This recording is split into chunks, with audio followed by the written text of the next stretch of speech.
Hello and welcome to my YouTube channel.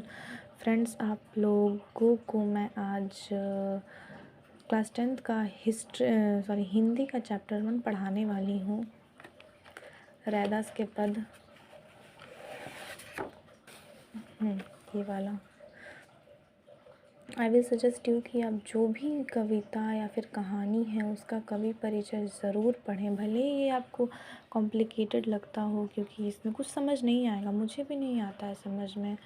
तो मैं आपको सजेस्ट करूँगी कि आप इनके कवि का परिचय ज़रूर पढ़ें, क्योंकि बहुत सारे इम्पॉर्टेंट पॉइंट इसमें मिल जाते हैं। और ये तो मैं आपको बता दूँगी, इसका ये संदर्भ मैं आपको आज बता देने वाली हूँ। ये फर्स्ट का संदर्भ मैं बता दूँगी आज आपको। और हाँ, ये बताऊँगी कि भले ये कविता आपको हार्ड लगता है पढ़ने में, ओके, समझ नहीं आता है, ओके, मैं मानती हूँ, बट हाँ, ये क्या कहते हैं, कहानी आप पढ़िए, कहानी तो आपको समझ में आ जाएगा।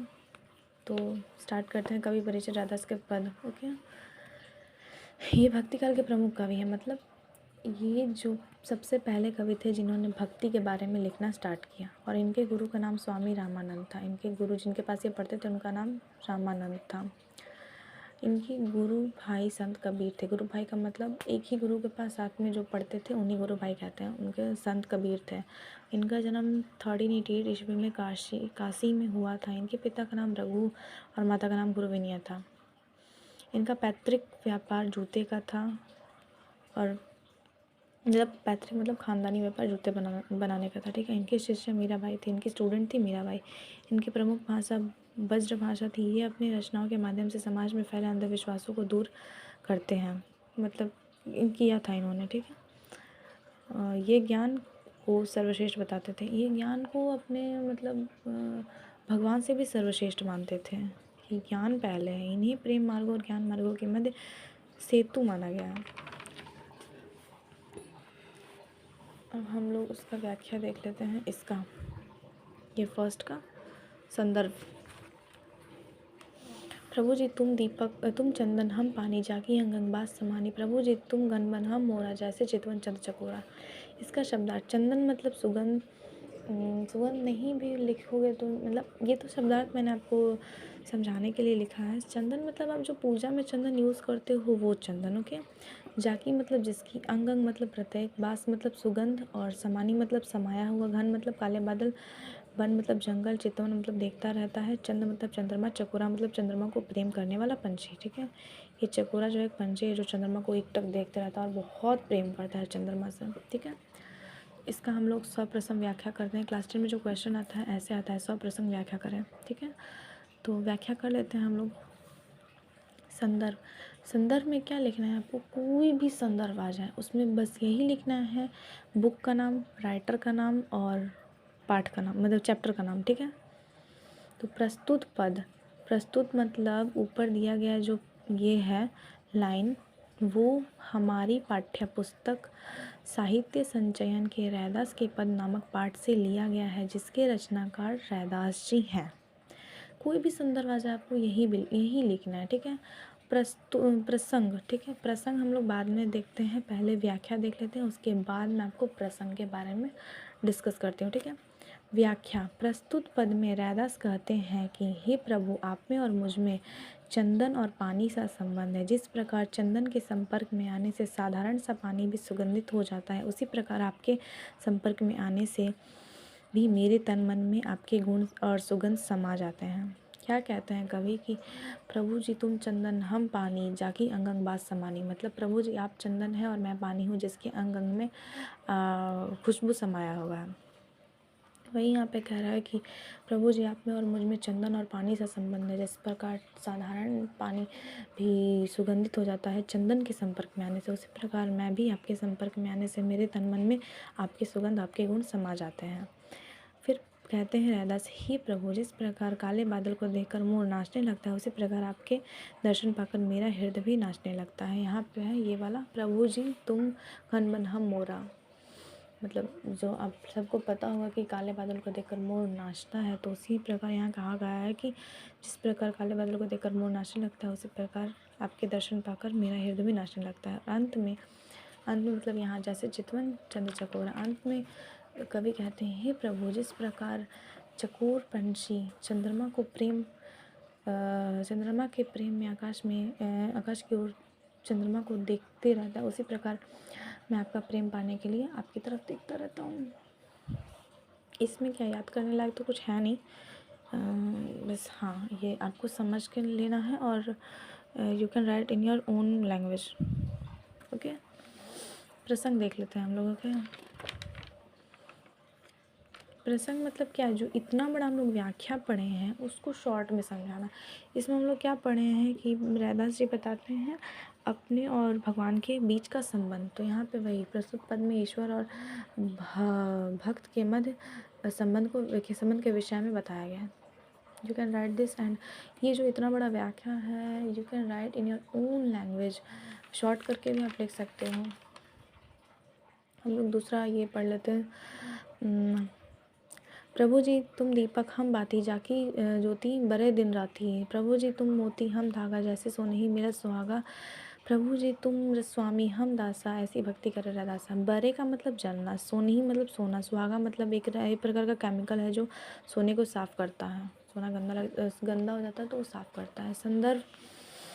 संदर्भ मैंने आपको बताया कि कोई भी संदर्भ आ जाए उसमें पाठ का नाम लिखना है, कवि का नाम लिखना है और बुक का नाम लिखना है। तो वही प्रस्तुत पद हमारी पाठ्य पुस्तक साहित्य संचलन के रैदास नामक पाठ से लिया गया है। रैदास के पद नामक पाठ से लिया गया है, जिसके रचनाकार संत रैदास जी हैं। और प्रसंग पूरे व्याख्या को समझने के बाद जो हमें शॉर्ट एकदम एक्यूरेट लाइन मिलती है वही यहाँ पे लिखेंगे। तो व्याख्या क्या है, प्रस्तुत पद में रैदास कहते हैं, हे प्रभु, आप में और मुझ में दीपक और बाती से संबंध है। जिस प्रकार बाती दीपक के प्रेम में दिन रात जलती रहती है, उसी प्रकार मैं आपके प्रेम में दिन रात जलता रहता हूँ। आप लोग बाती देखे हैं ना, दिया तो नहीं जलता है, हम लोग क्या बोलते हैं कि दिया जलता है, दिया तो नहीं जलता है, बाती जलता है। ओके, तो वो दिए के प्रेम में दिन रात जलते रहते हैं। और इसी प्रकार यहाँ पे बताया गया है कि रैदास जी बोलते हैं कि जिस प्रकार बाती दिए के प्रेम में दिन रात जलते रहती है, उसी प्रकार मैं आपके प्रेम में दिन रात जलता रहता हूँ। कवि कहते हैं, हे प्रभु, आप मोती हैं तो मैं धागा हूँ। जिस प्रकार मोती मूल्यवान होती है और धागा अमूल्य होता है, लेकिन मोती के संपर्क में आने से आकर अमूल्य धागा भी मूल्यवान हो जाता है। मतलब क्या, आप लोग जो लॉकेट बोल रही हूँ मैं, ये जो माला खरीदते हैं तो क्या उसमें धागा और मोती दोनों मिला रहता है, ठीक है, माला में। तो क्या मतलब अगर धागा आप ऐसे खरीदने जाओगे तो क्या मतलब 1, 2 या फिर 5 रुपए में मिल जाएगा। और मोती आप खरीदने जाओगे तो मोती तो बहुत कॉस्टली होता है, तो बहुत ज़्यादा पैसे लग जाएंगे। इसी प्रकार यहाँ पे बताया है कि आप में और मुझ में मोती और धागे से संबंध है। मतलब उन्होंने बोला है कि प्रभु आप मोती हैं तो मैं धागा हूँ, आप मूल्यवान हैं मैं अमूल्य हूँ। जिस प्रकार मूल्यवान मोती के संपर्क में आने से अमूल्य धागा भी मूल्यवान हो जाता है, उसी प्रकार आपके संपर्क में आने से मैं भी मूल्यवान हो जाता हूँ। मतलब पैसा मेरा भी मूल्य बढ़ जाता है, मतलब मेरा भी बढ़ जाता है पैसा। कवि कहते हैं कि हे प्रभु, आपका और मेरा संबंध सोने और सुहागे की तरह है। जिस प्रकार सुहागे के संपर्क में आकर सोना और अधिक आकर्षित हो जाता है, उसी प्रकार आपके संपर्क में आने से मैं भी और अधिक आकर्षित एवं सुंदर हो जाता हूँ। मतलब सुहागा मैंने आपको बताया, जब सोना गंदा हो जाता है उसको साफ़ करने के लिए सुहागा का यूज़ किया जाता है। तो वो बता रहे हैं कि आप में और मेरे सोने और सुहागे से संबंध है। जैसे सोना गंदा हो जाता है तो सुहागे का यूज़ करते हैं उसको आकर्षित, चमकीला, सुंदर बनाने के लिए। उसी प्रकार जब मैं गंदा हो जाता हूँ तो आपके संपर्क में आने से मैं और अधिक आकर्षित, सुंदर हो जाता हूँ। हाँ, तो यहाँ और अंतिम पद में कवि कहते हैं कि आप में और मुझ में दासी और स्वामी सा प्रेम है। जिस प्रकार एक दास अपने स्वामी की सेवा करता है, उसी प्रकार मैं आपकी सेवा करता हूँ। तो यहाँ पे भी हम लोग इतना पढ़े हैं, हम लोग तो बस इतना ही समझ आया कि ईश्वर और भक्त के मध्य संबंध को दिखाया गया, या फिर प्रेम। प्रस्तुत पद में ईश्वर और संत रैदास के मध्य प्रेम को दिखाया गया है। ओके, तो यहाँ तक ये पद का फर्स्ट वाला पद कंप्लीट हो गया है। तो